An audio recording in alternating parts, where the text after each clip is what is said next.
I didn't expect anything unusual on my wedding day. Everything looked right. Everyone smiled at the right moments, and I believed I knew everyone in the room. But halfway through the reception, a man I hadn't seen in years walked toward me, not knowing who I was. What happened next didn't cause a scene. It didn't stop the music, but it changed how I saw my marriage before it even had time to begin.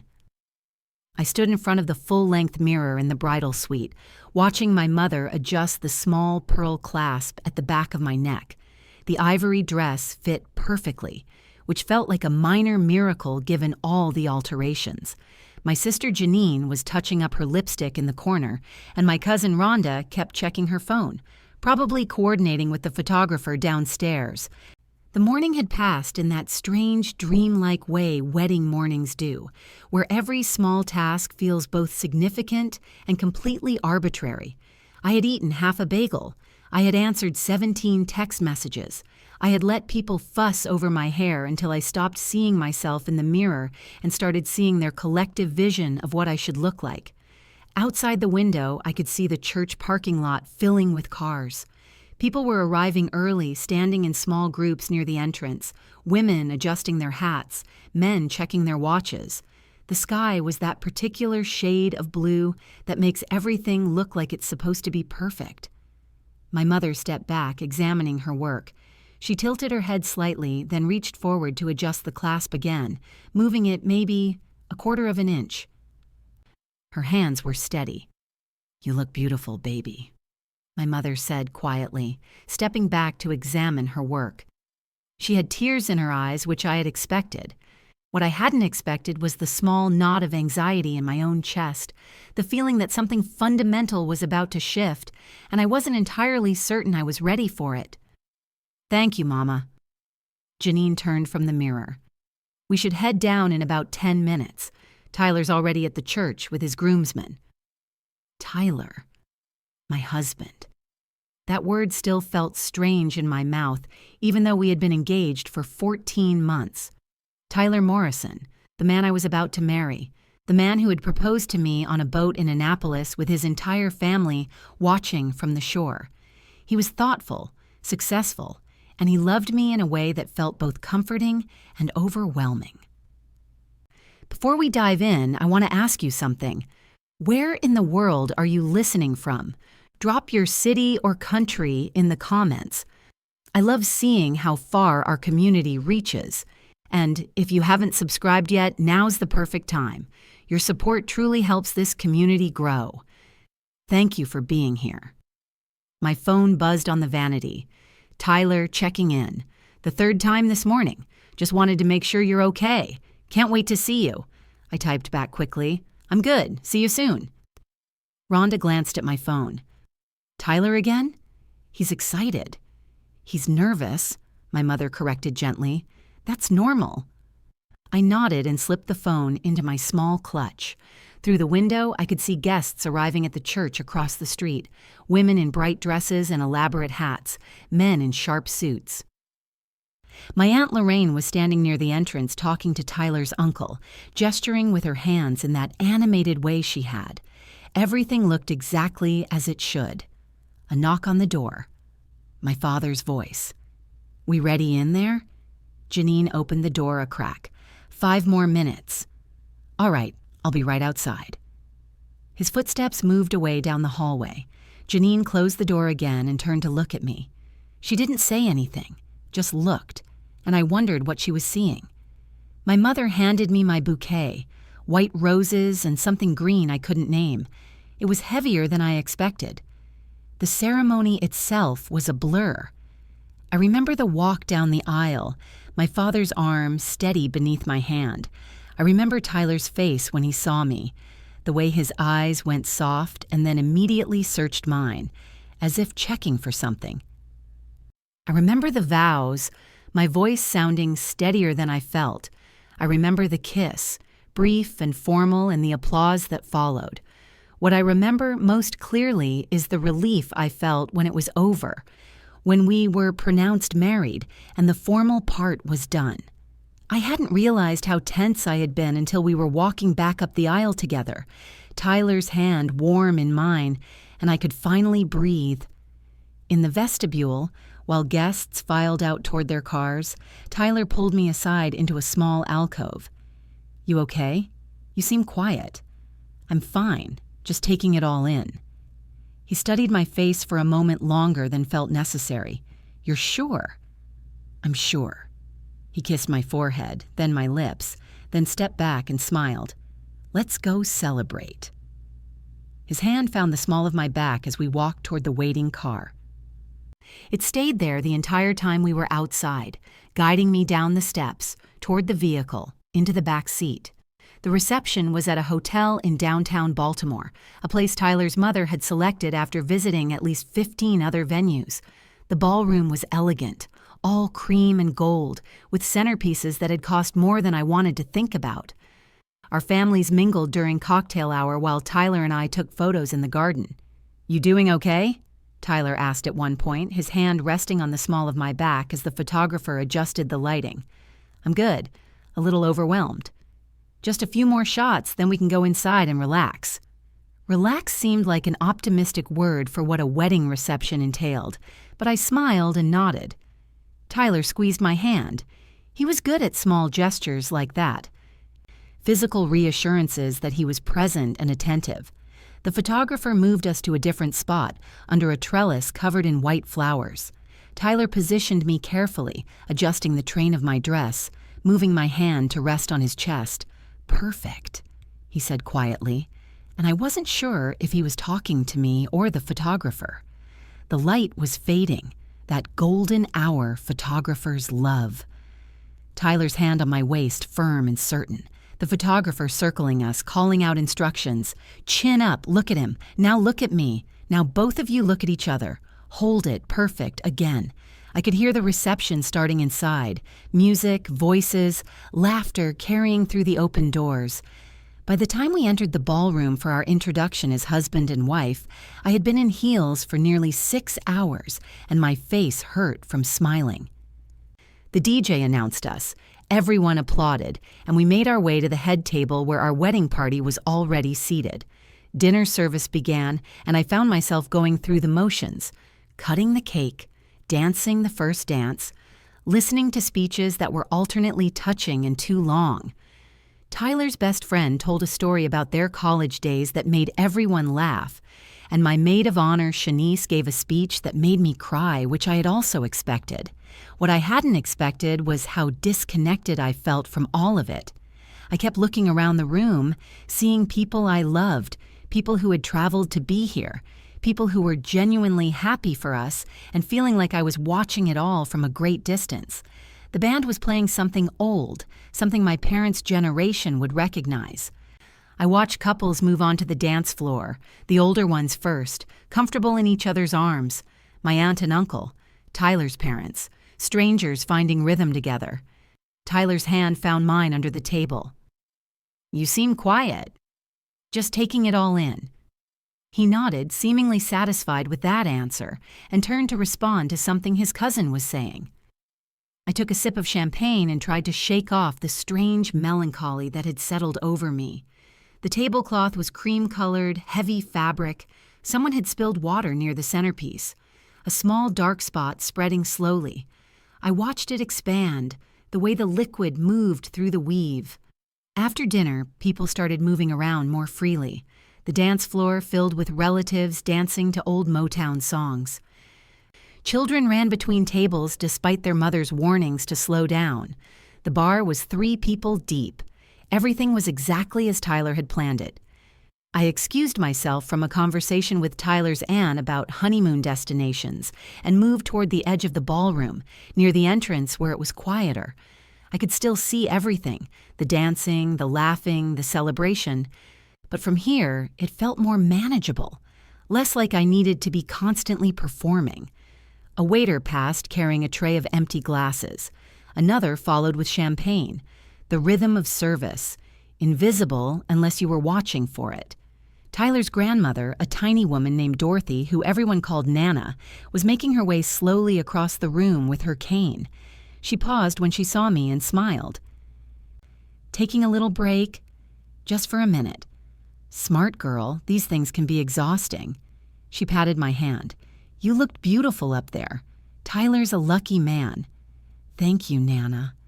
She continued on her way toward the ladies' room, and I stood there watching people move through the space, observing the small dramas and interactions that make up any large gathering. My Uncle Raymond was talking too loudly near the bar. Tyler's mother was directing the photographer toward a group of relatives she wanted captured.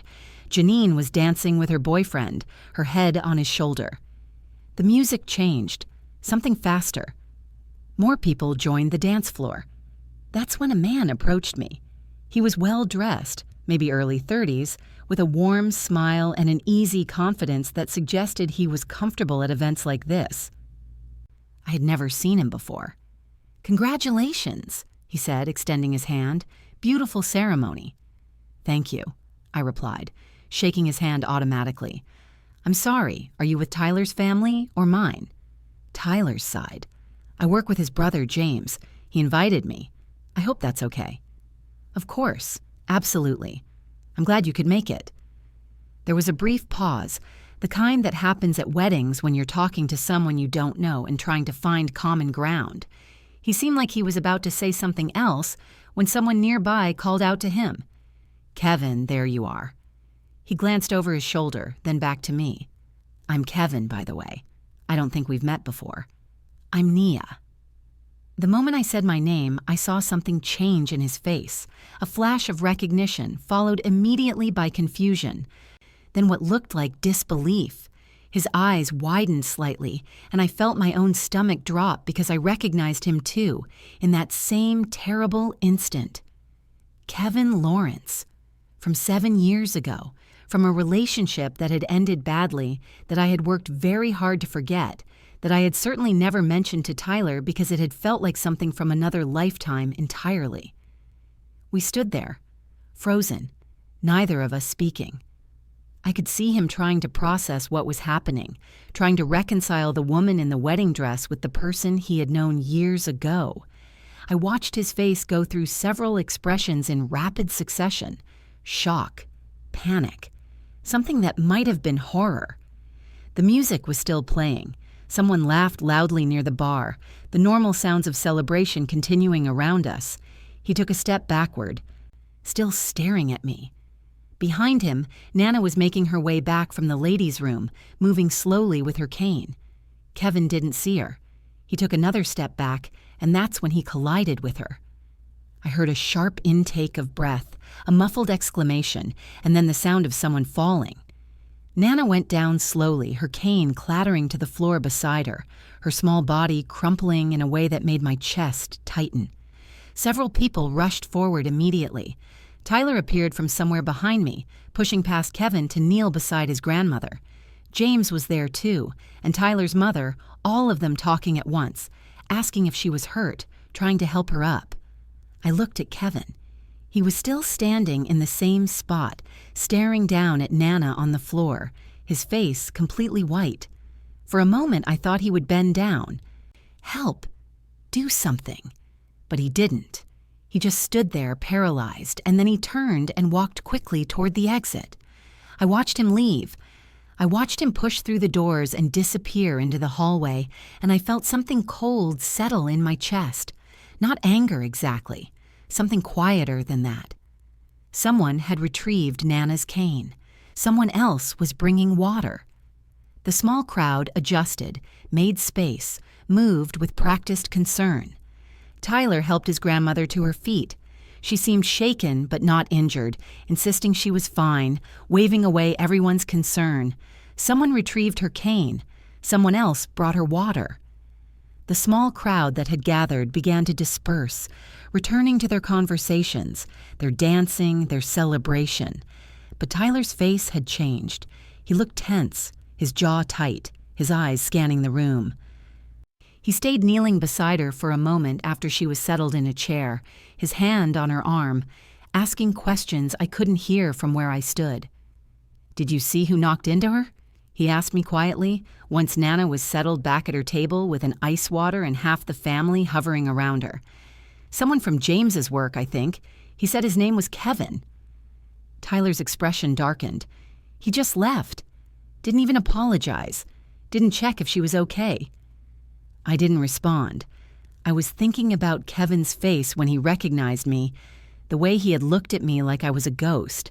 I was thinking about how he had run, and I was thinking about why. Tyler was still watching the entrance where Kevin had disappeared. "Do you know him?" The question caught me off guard. "What?" "Kevin. Do you know him?" I hesitated for just a fraction of a second, but I could tell Tyler noticed. "Why would you ask that?" "I saw you talking to him before it happened. You seemed like you knew each other."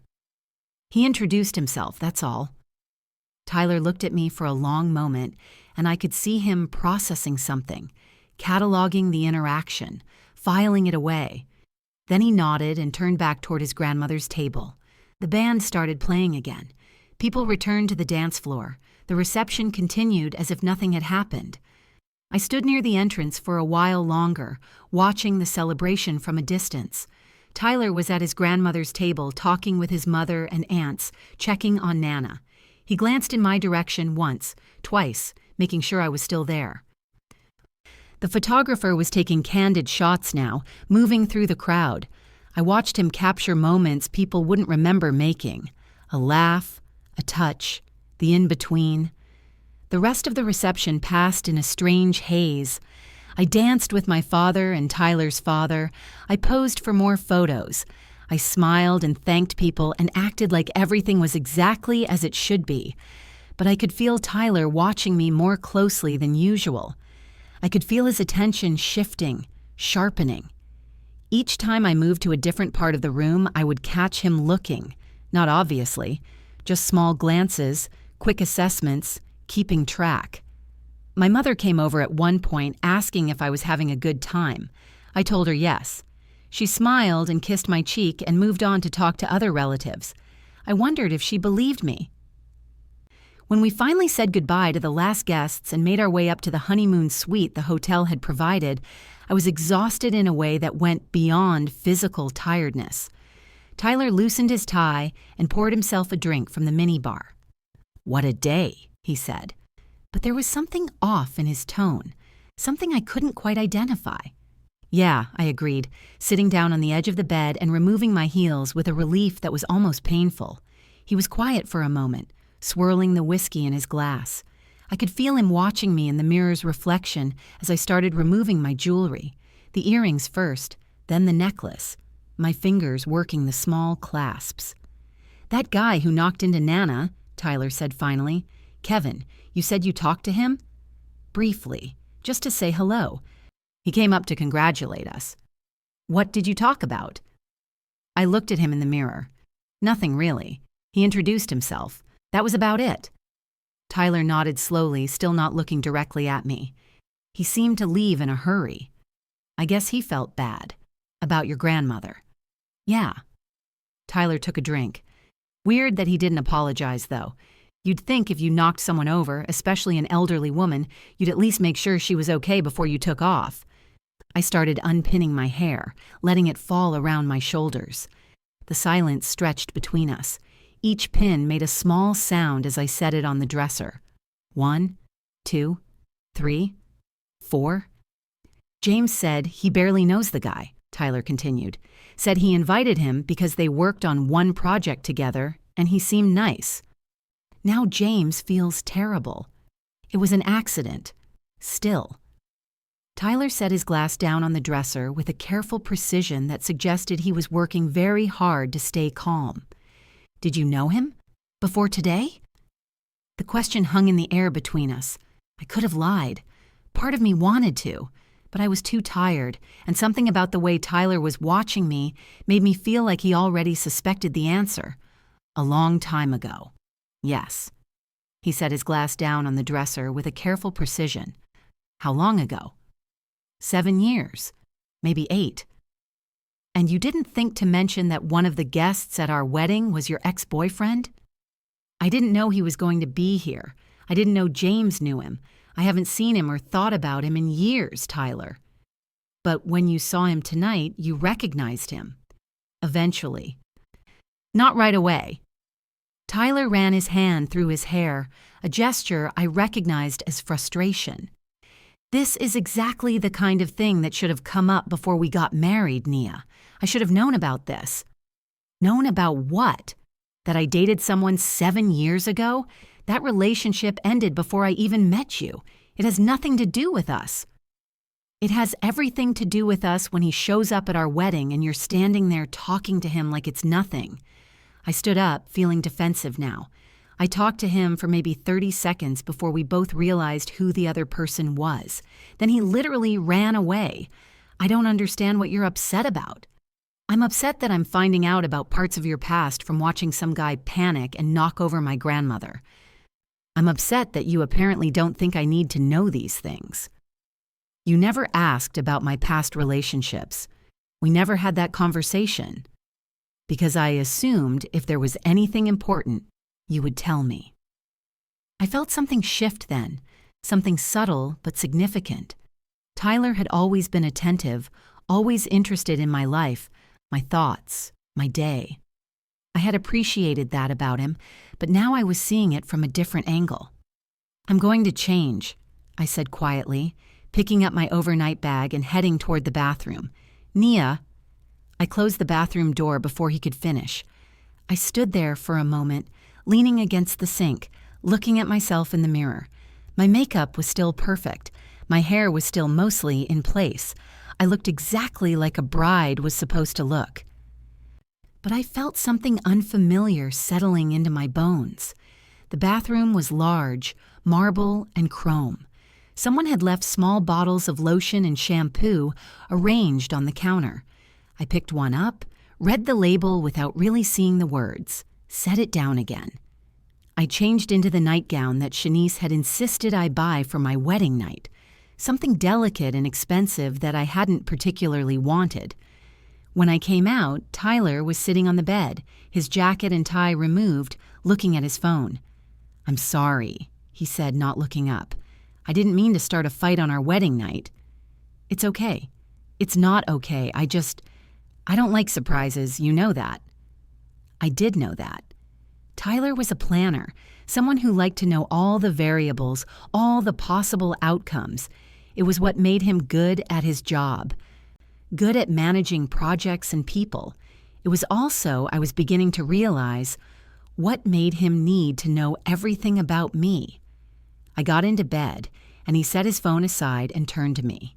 He kissed me, gentle at first, then more insistent. I responded because it was our wedding night and because I didn't know what else to do.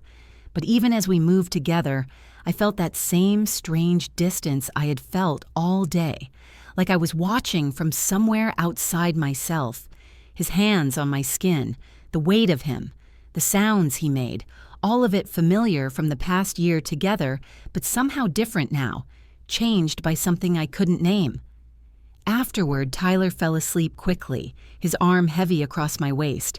I lay awake in the dark, listening to him breathe, thinking about Kevin's face when he recognized me, thinking about how he had run, thinking about the relationship we'd had years ago when I'd been younger and less certain about what I wanted.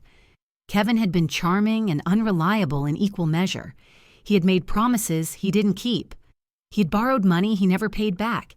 He had a way of making me feel like I was being unreasonable whenever I asked for basic consideration or honesty.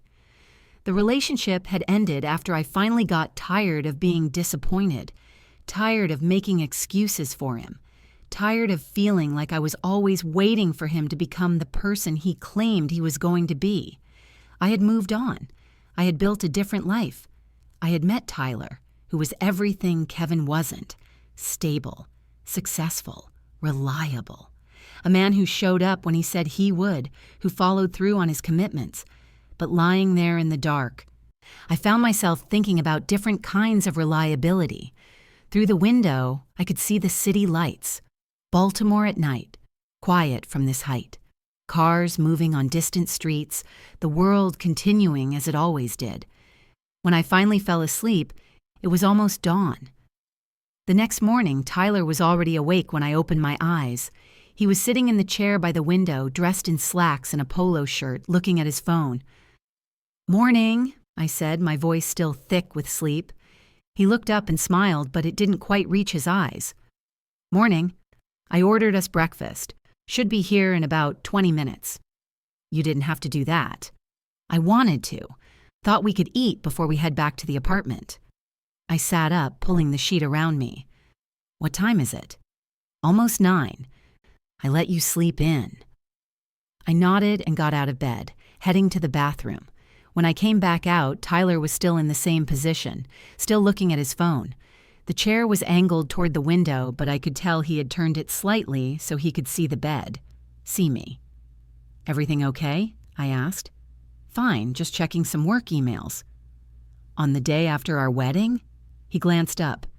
Just making sure everything's running smoothly while I'm out. I started gathering my things, packing up the items I had brought for our wedding night. Tyler watched me move around the room. I talked to James this morning, he said casually. I paused, a dress in my hands. About what? About Kevin, about how he knows him. Oh. James said they only worked together for a few months. He barely knows the guy. He was surprised when Kevin accepted the invitation. I didn't say anything. I folded the dress carefully and placed it in my bag. James also said Kevin left the reception pretty quickly. Didn't even say goodbye. Tyler, I'm just saying, it's weird. The whole thing is weird. There was a knock on the door. Tyler got up to answer it, and a hotel staff member wheeled in a cart with breakfast. Tyler signed for it and tipped the man, then closed the door behind him. He lifted the silver covers from the plates. Eggs, toast, fruit, orange juice in a small glass pitcher. Everything arranged precisely. We ate in near silence, Tyler asking occasional questions about whether the food was good, whether I wanted more coffee, whether I was feeling okay. I answered briefly, feeling the weight of unspoken things between us. He cut his eggs into small, even pieces before eating them. I watched his hands, the methodical way he moved. After breakfast, we checked out and drove back to our apartment in Canton. Tyler carried my bag upstairs while I checked the mail. Inside, everything was exactly as we had left it 2 days ago. Tyler's suit from the rehearsal dinner was still hanging on the back of the bedroom door. My shoes from the final dress fitting were still in the hallway. I'm going to unpack, I said, taking my bag from Tyler. Want help? I'm okay. He nodded and settled onto the couch, reaching for the remote. I went into the bedroom and closed the door most of the way, leaving it open just a crack. I could hear the television turn on in the living room. I unpacked slowly, hanging up the dress I had worn to leave the hotel, putting away the toiletries I had brought. My wedding dress was still at the hotel, being cleaned and preserved, another service Tyler's mother had arranged. I sat on the edge of the bed, holding the small clutch I had carried during the reception, and thought about Kevin's face in that moment of recognition. The clutch was white satin, something borrowed from Janine. I opened it, a tissue, a lipstick, nothing else. We had both been so young when we dated. I had been 23, fresh out of college, working my first real job at a nonprofit that paid barely enough to cover rent. Kevin had been 25, working in sales, always talking about the next big opportunity that was going to change everything. I had believed him at first.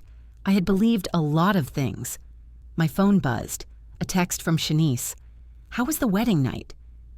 You guys doing okay? I typed back, good, tired. Talk later? She sent back a heart emoji and a champagne glass. I lay back on the bed and stared at the ceiling. Through the partially open door, I could hear Tyler flipping through channels, settling finally on a basketball game. The ceiling had a small water stain in the corner. I had noticed it when we first moved in. Tyler had said he would call the landlord about it. The next day was a Sunday. We had one more day before leaving for Greece. Tyler made breakfast while I was still in bed. I could smell coffee, hear him moving around the kitchen. When I came out, he had set the table. Eggs, toast. The newspaper folded beside my plate. Thought you might be hungry, he said. Thank you. We ate. Tyler read the sports section.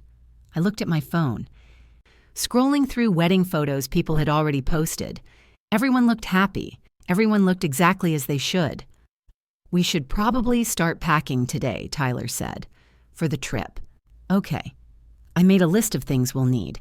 Want to go through it together? Sure. He pulled out his phone and opened a note. Sunscreen, adapters, comfortable shoes. The list was long and thorough. Tyler had thought of everything.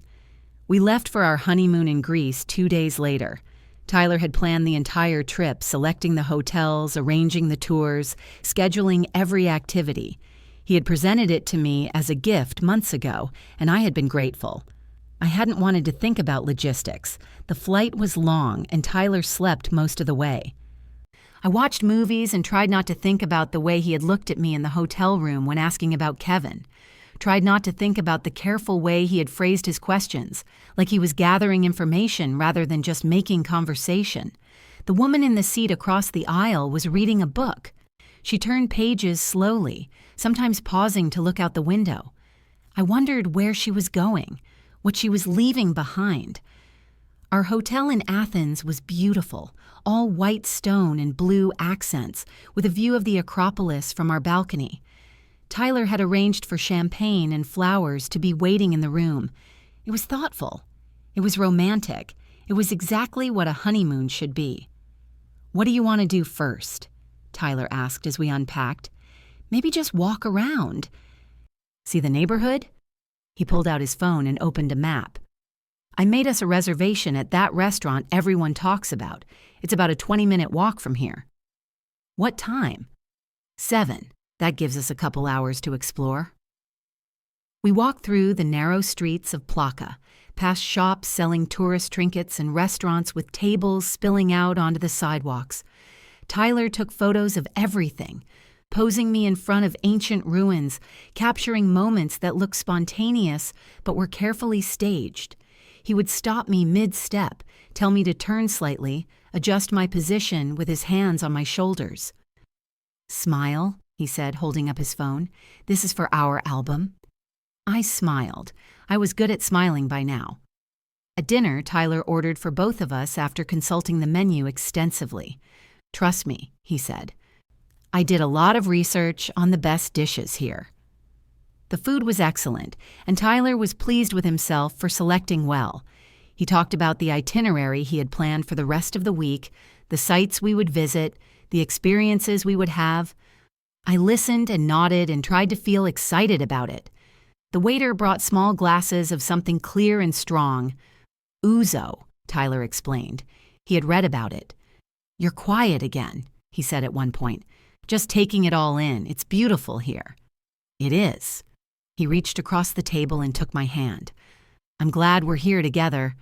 Me too. But even as I said it, I felt that distance again, that sense of watching from somewhere outside myself.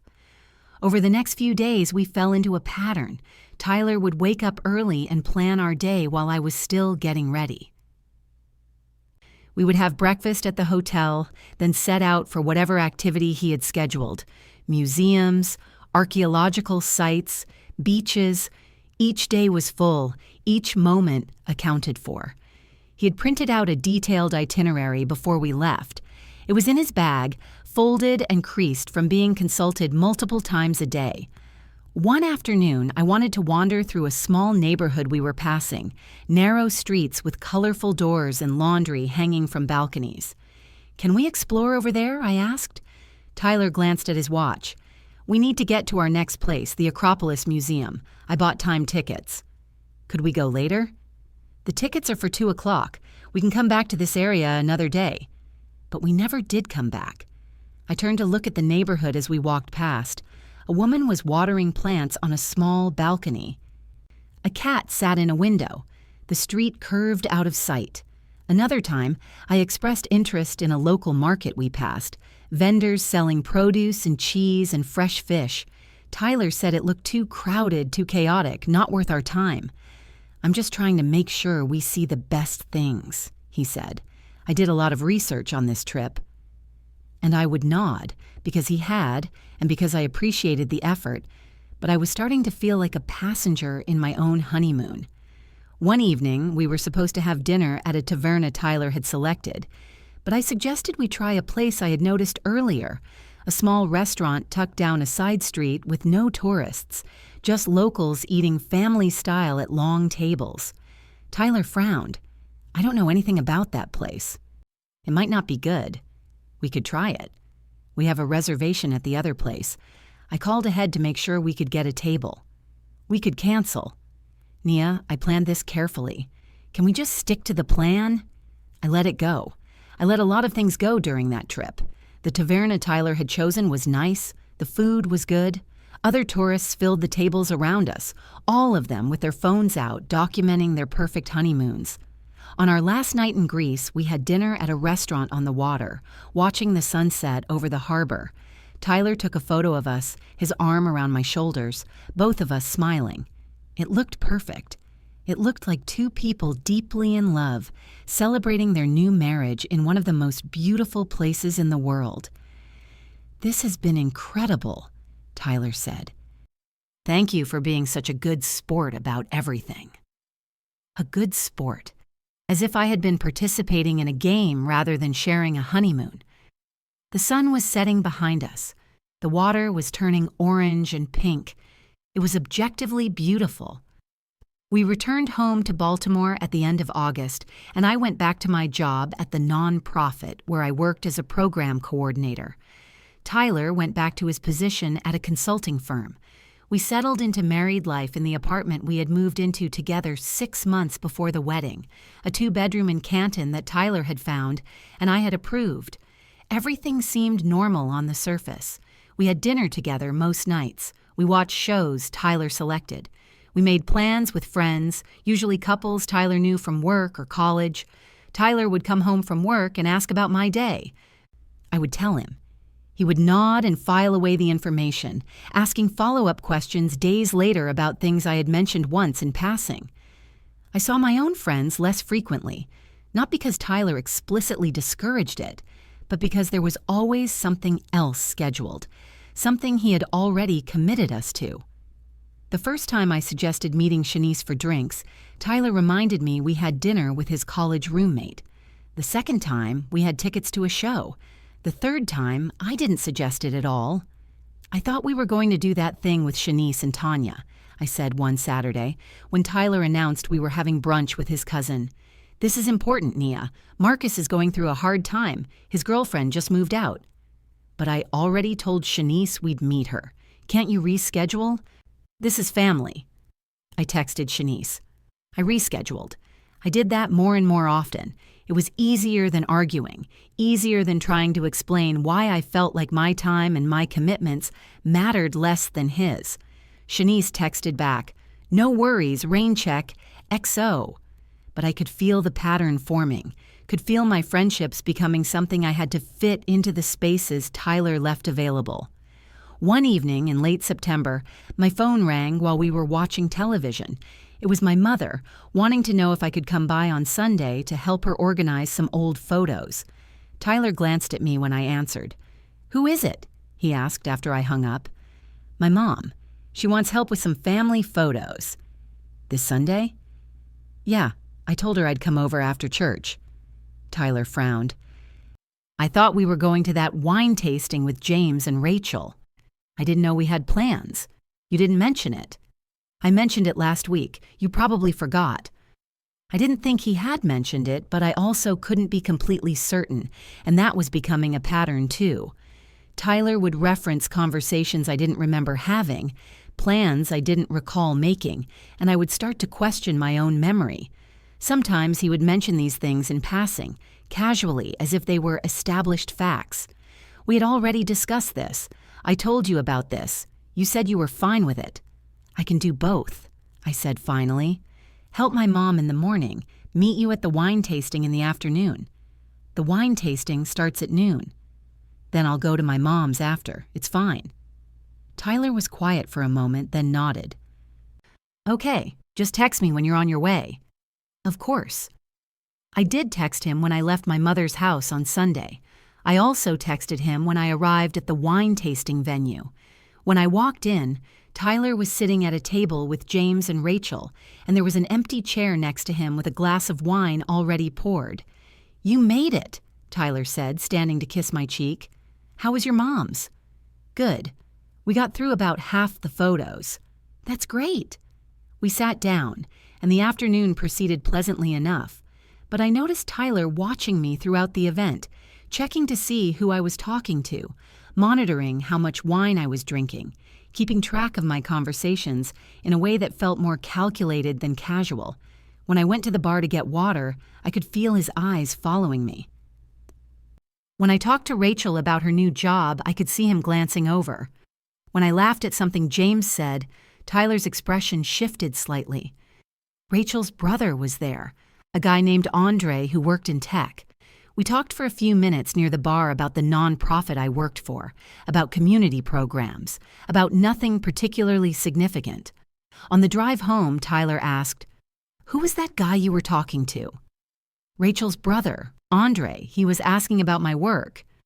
"What did you tell him?" "Just basic information about our programs." "Why?" "No reason. I just noticed you were talking to him for a while." "Maybe 5 minutes, Tyler." "I'm not accusing you of anything. I'm just asking." But the tone suggested otherwise. The tone suggested he was keeping track of minutes, of conversations, of small interactions that shouldn't have required explanation. The rest of the drive was quiet. Tyler's hands on the wheel, precise and steady, the radio playing something neither of us was listening to. We developed routines. Tyler would set out my vitamins in the morning next to my coffee. He would ask if I had taken them. He would put gas in my car without being asked. He would suggest routes when I drove, better ways to get places, safer roads. In November, Tyler's company had a holiday party. It was the kind of formal event where spouses were expected to attend, to dress well, to be charming and supportive. I wore a dress Tyler had helped me select, black and simple, appropriate for the venue. We'd gone shopping together. Tyler had picked 3 options for me to try on, then waited outside the dressing room, asking me to show him each one. The black dress had been his favorite. Tyler introduced me to his boss, a man named Richard who seemed pleasant enough. We talked briefly about the work Tyler did, the projects he was leading, the plans for the coming year. Tyler's hand never left the small of my back during the entire conversation. Afterward, as we were getting coats, Tyler's coworker, Nina, approached us. She was around my age, friendly, with an easy laugh that made her instantly likable. "Nia, it's so nice to finally meet you," she said, shaking my hand warmly. "Tyler talks about you all the time. All good things, I hope." "Always. We should grab lunch sometime. Tyler mentioned you work in nonprofit management. I'd love to hear about it." "That would be great," I said, genuinely pleased at the idea.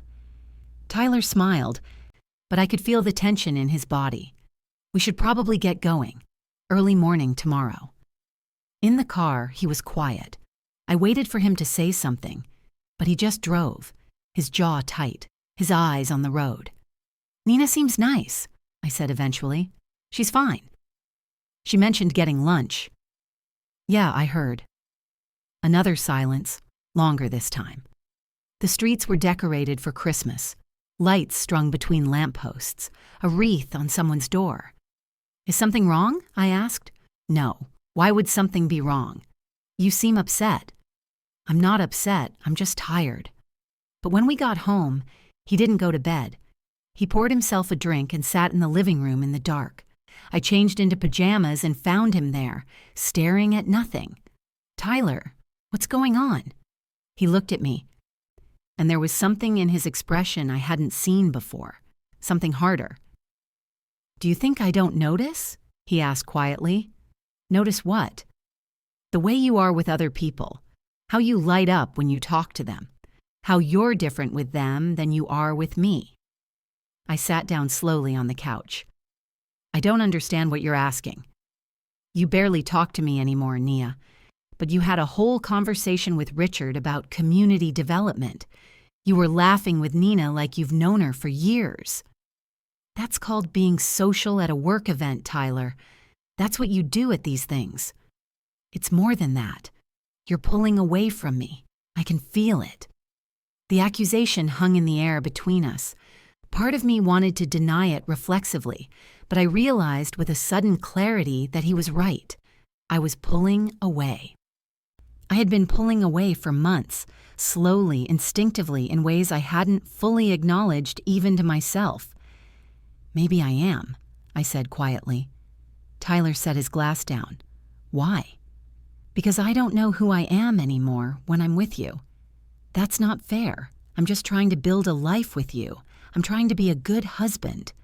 By deciding where I go, who I talk to, when I see my own family, I've never told you who you can or can't see. You don't have to tell me. You just make it difficult enough that it's easier to go along with what you want." Tyler stood up, running his hands through his hair.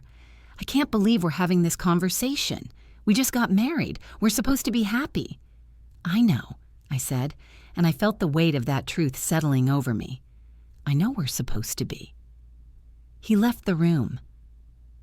I heard the bedroom door close, not slammed but shut firmly, and I sat alone in the living room wondering how we had arrived at this moment so quickly.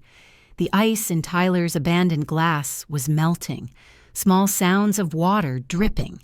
I watched it until the sound stopped. Over the next few weeks, things between us grew quieter but not easier. We spoke carefully to each other, like diplomats negotiating a complicated treaty. Tyler stopped asking about my conversations with other people, but I could feel him watching, cataloging, filing away information for later reference. I started staying late at work more often, finding projects that required my attention, meetings that ran long. It wasn't dishonest exactly. The work needed to be done. But I was also aware that I was creating distance deliberately, carving out spaces where Tyler's attention couldn't reach me. My desk at work faced a window. I could see the street below, people walking past, living their separate lives. Sometimes I would sit there after everyone else had left, just watching. One evening in early December, I came home to find Tyler had made dinner. The apartment smelled good, and he had set the table with candles. It was a gesture, an olive branch, and I appreciated it even as I felt wary of it. "This is nice," I said, setting down my bag. "I thought we could use a quiet evening. Just the two of us." We sat down and he poured wine, and we made conversation that was almost normal. He asked about my day, and I told him about a grant proposal I was working on. He told me about a difficult client meeting. It felt, for a moment, like what I had imagined marriage might be. But then, as we were clearing the dishes, Tyler said, "I've been thinking about what you said, about feeling watched." I paused, a plate in my hand. "Okay? I don't mean to make you feel that way.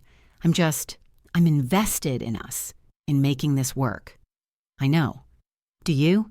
He turned to face me. "Because sometimes I feel like you've already checked out, like you're just going through the motions." I set the plate down carefully in the sink.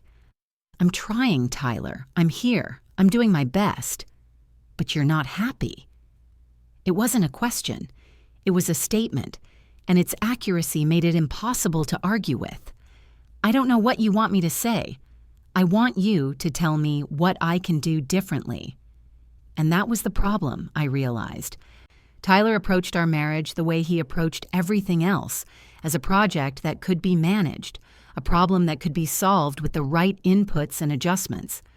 "I don't think this is something you can fix," I said quietly. He went very still.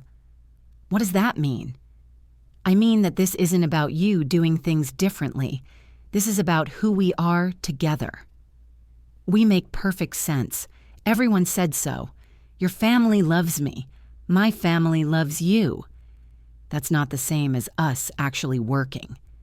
Tyler's face changed, hardened. "So that's it? You're giving up?" "I'm being honest."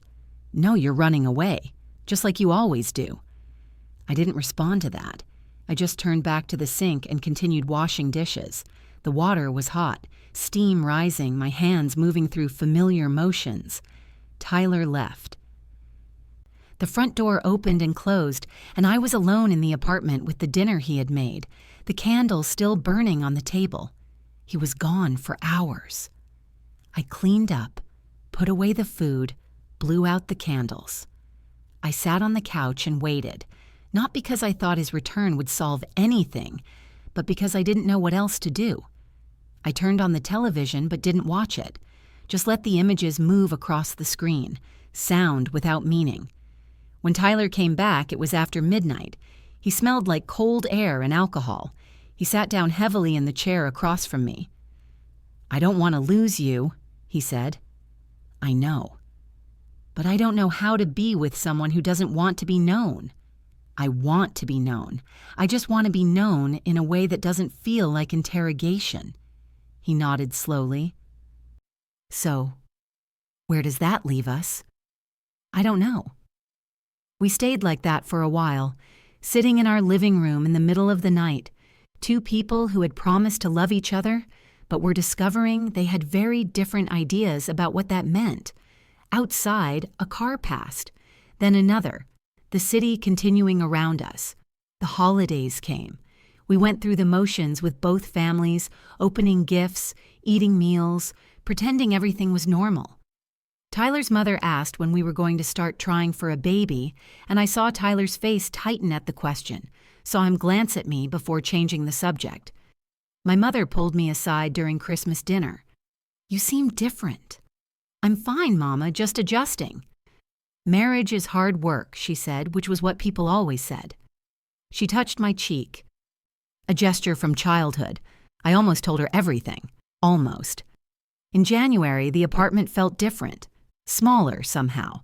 Or maybe I was just more aware of the space we occupied together, the rooms we moved through separately even when we were both home.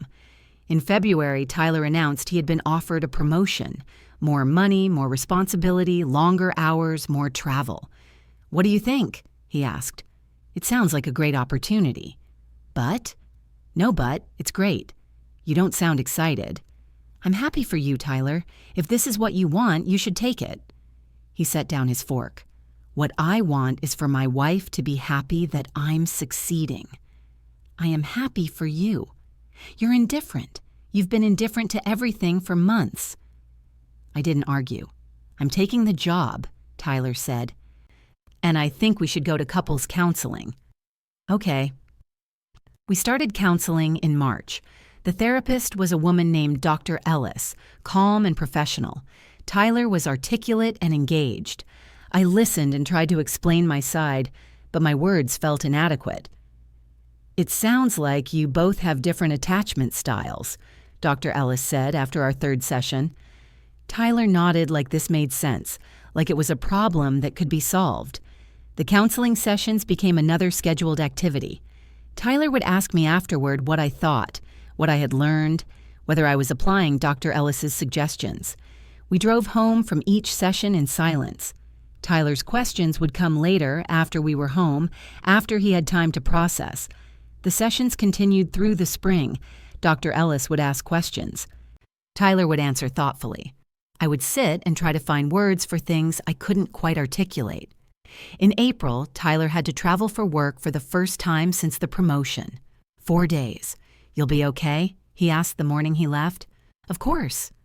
"Call me when you get home from work each day. Tyler, I'll text you." "I want you to call." I agreed. Those 4 days were revealing. I came home to silence and realized I preferred it.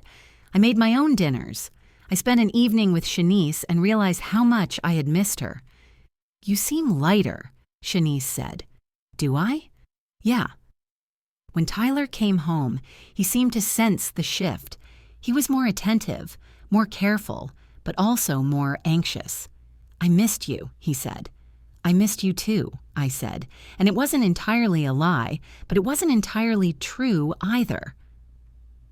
His suitcase was still by the door. He hadn't unpacked yet. He was standing close to me, studying my face the way he did when he was trying to read something I wasn't saying. In May, my mother called to tell me my grandmother was sick. Pneumonia, complications, hospital. I told Tyler I needed to go home to Richmond for a few days. "I'll come with you," he said immediately. "You don't have to. I know you have that big presentation." "Your grandmother is sick. Of course I'm coming." But I didn't want him to come. "I think I need to do this alone," I said. Tyler's face changed. "What does that mean?" It means I need to be with my family right now.